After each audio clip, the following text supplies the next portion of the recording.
The following program deals with controversial subjects, and due to its explicit nature, parental guidance is strongly advised. The theories, opinions, and beliefs expressed are not the only possible interpretations. The viewer is invited to make a judgment based on all available information. Tonight on Sightings, we rip the cover off America's epidemic of evil. I did not kill my girlfriend. My master Satan did. From possessed killers to satanic rituals. Did you ever kill? Yes, I had to kill a number of people. Then our special ghost investigation uncovers a sinister poltergeist terrorizing a California family.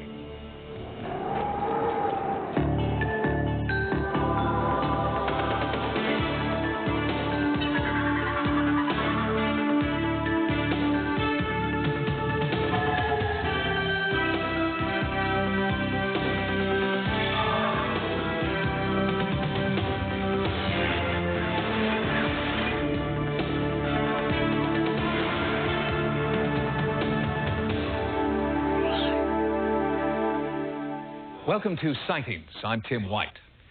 Most people agree that evil exists in this world. For some it's war, famine, or violence. For some it's a spiritual darkness. And for others, evil is a very real presence, a physical entity of terrifying power. Tonight, Sightings investigates what many people believe is an epidemic of organized evil, operating underground. What is evil? Is it merely a dictionary definition, morally wrong or bad? Or is it something more, a deeper, darker force that makes people perform cruel and inhuman acts? Does an evil force really exist that can attract and then control the actions of human beings? Or is evil nothing more than a convenient excuse for deviant and destructive behavior? These are questions without easy answers and are continually debated by those who study the human mind and the human spirit. Everywhere in the world we've seen cruelty and things that are vicious and things that are anti-human, and that somehow that's the kind of the opposite of the affirmation of life. The great mass of human misery is caused not by some evil force, but by the stupid beliefs and actions that we engage in. A human being has power in this world to do what he or she wants. And if what you want to do is evil, you can do terrible things.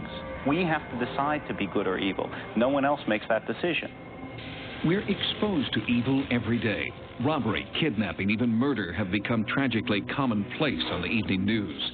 We've become anesthetized to the evil around us and have even embraced it in mass media. Friday the 13th is one of the most successful movie series in history.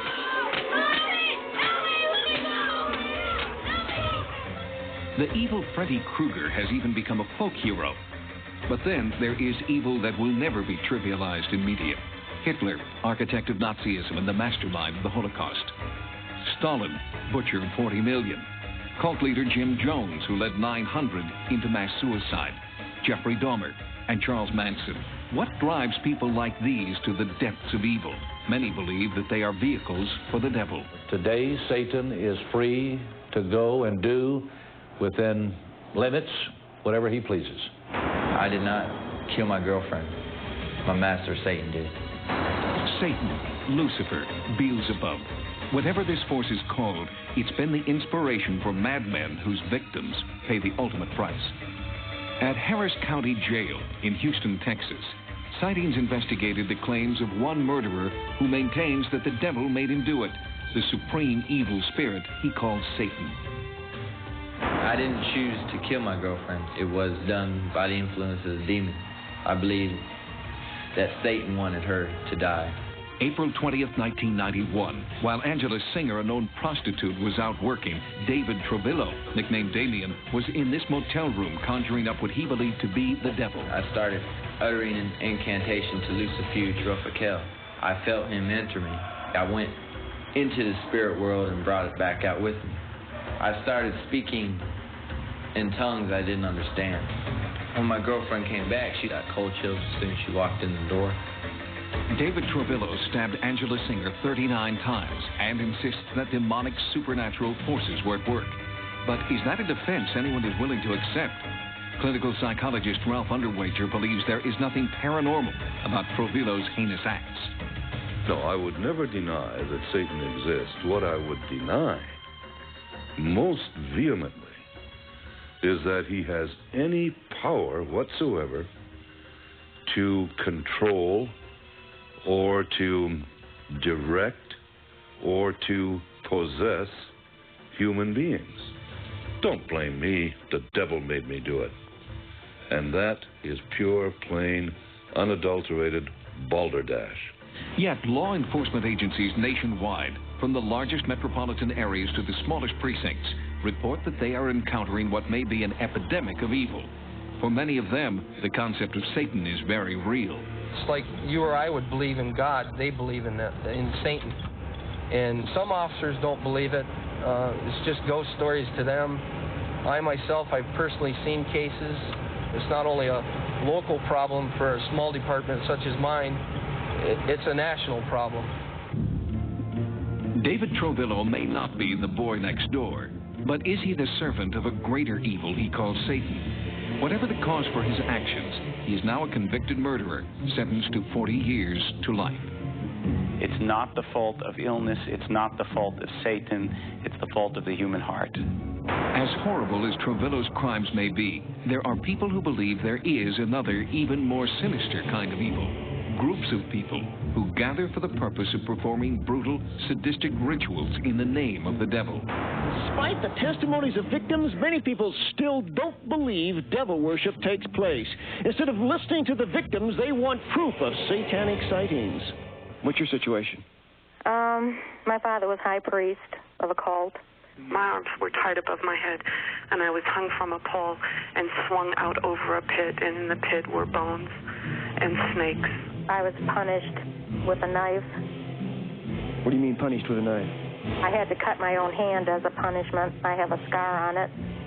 Syndicated radio talk show host Bob Larson is heard daily on over 250 stations.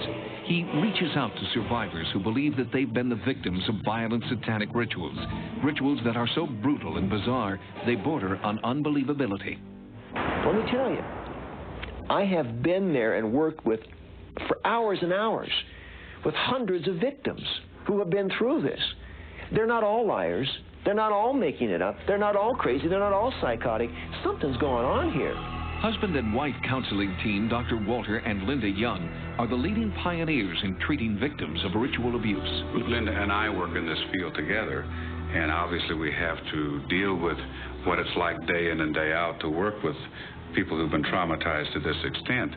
And I would have to say that when we're talking about issues of ritual abuse, where patients are talking about murder, or they're talking about sacrifice or their own rapes and things of this sort, it really takes its toll because of the sense of the unbelievability of how they survived it. I've heard of babies being killed, people delivering babies prematurely, or full-term babies that have been sacrificed, and satanic rituals where people are married to Satan and impregnated by someone or a group of people.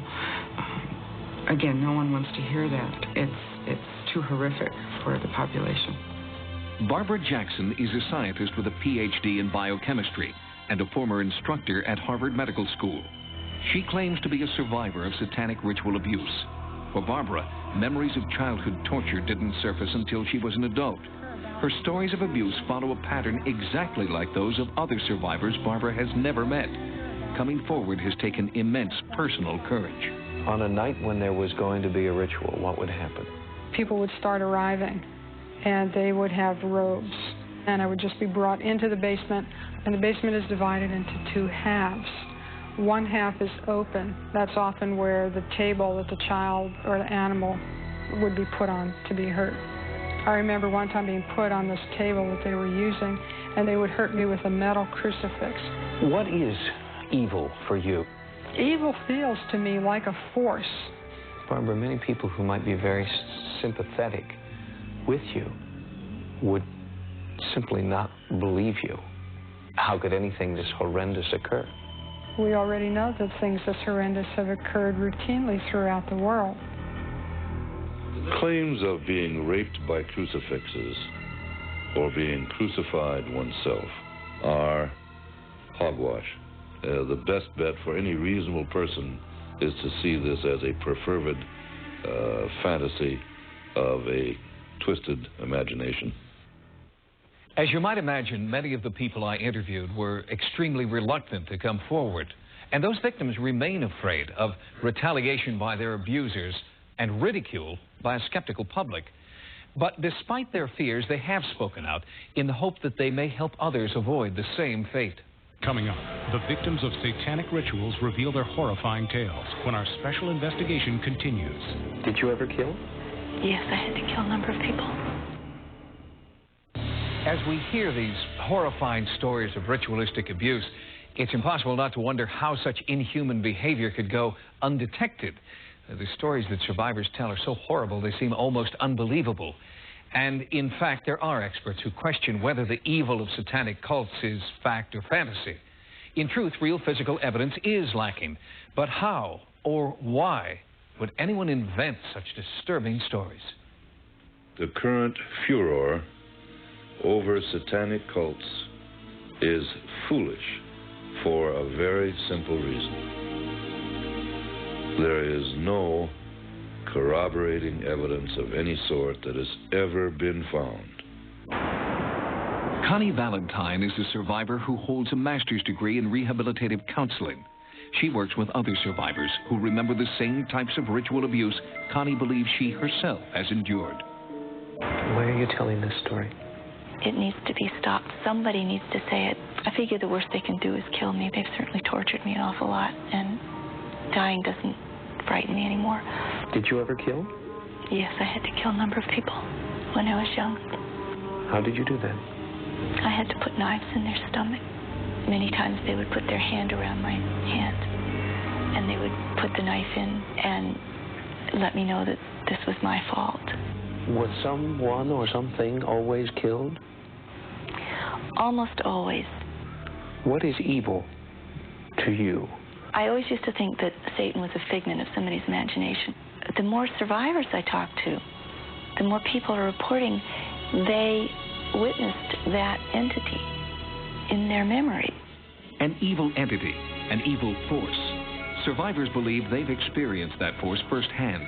But while there is a frightening similarity to stories from people who have never met, an argument can be made for the persuasive power of suggestion.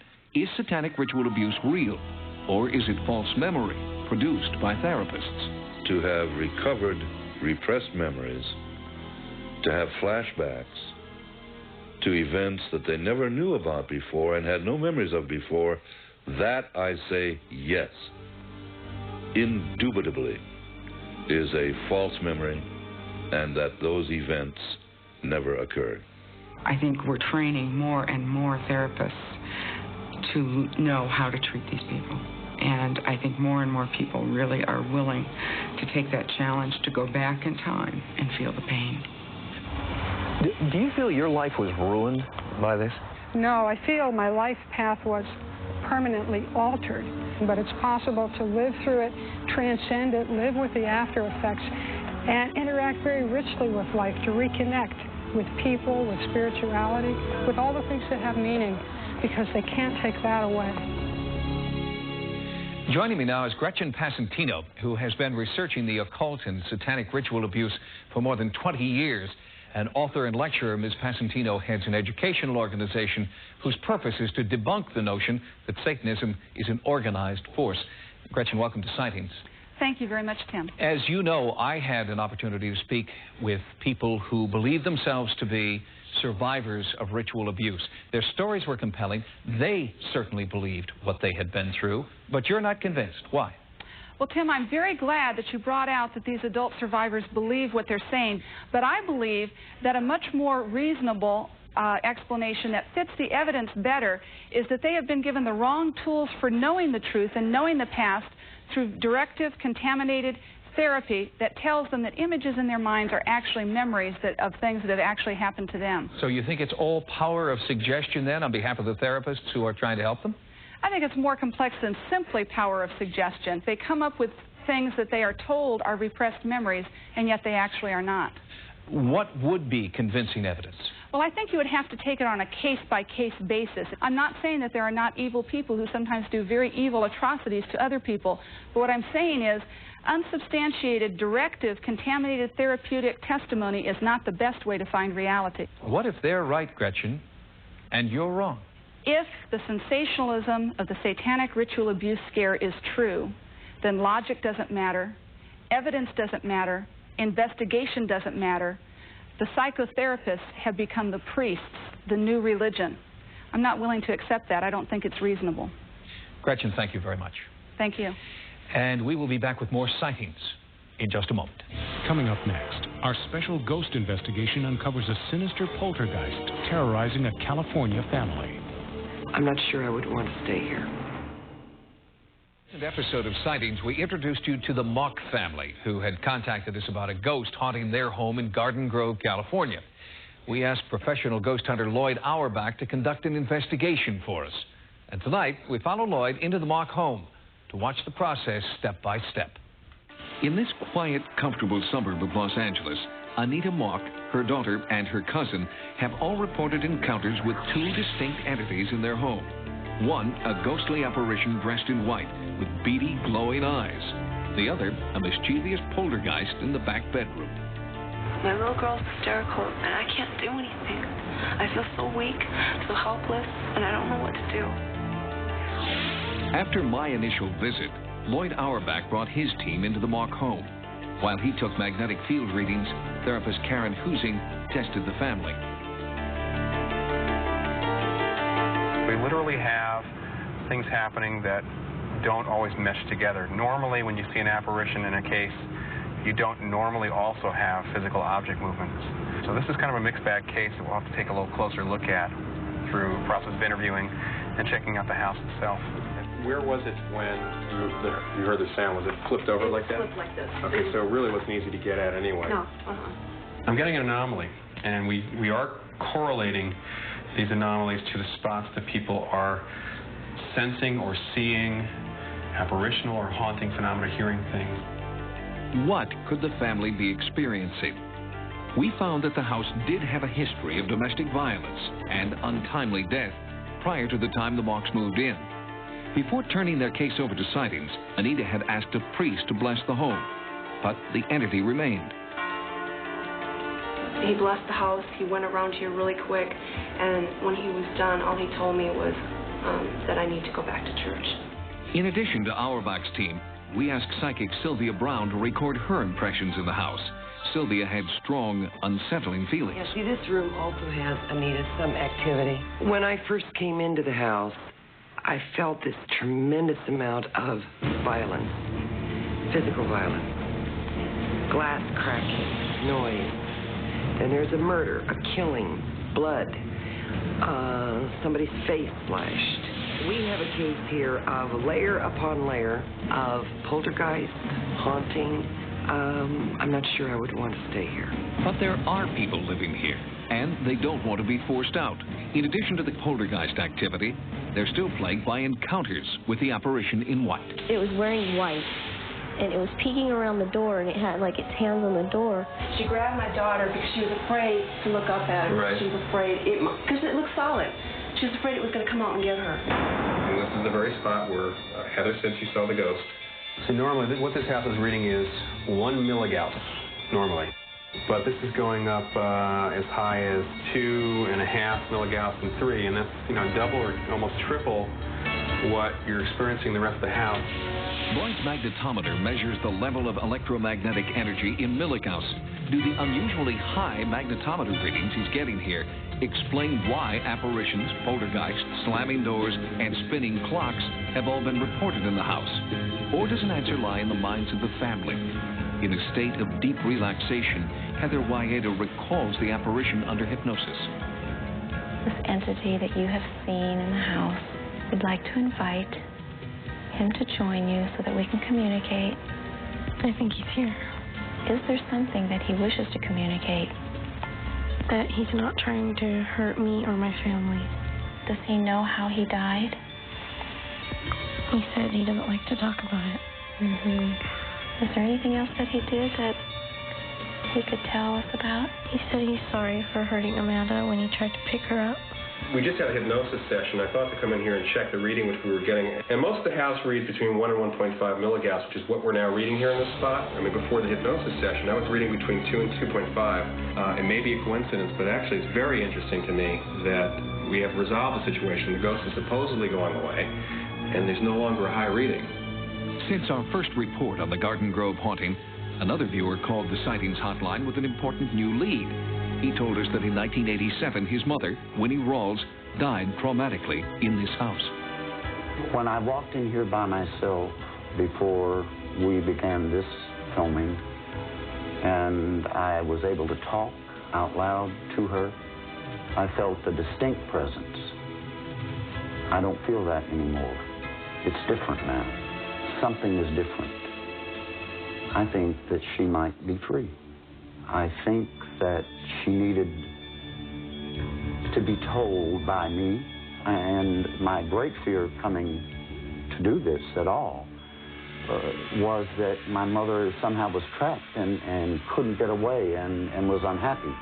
And I thought, well, if I come and see and can talk to her privately, which I was able to do,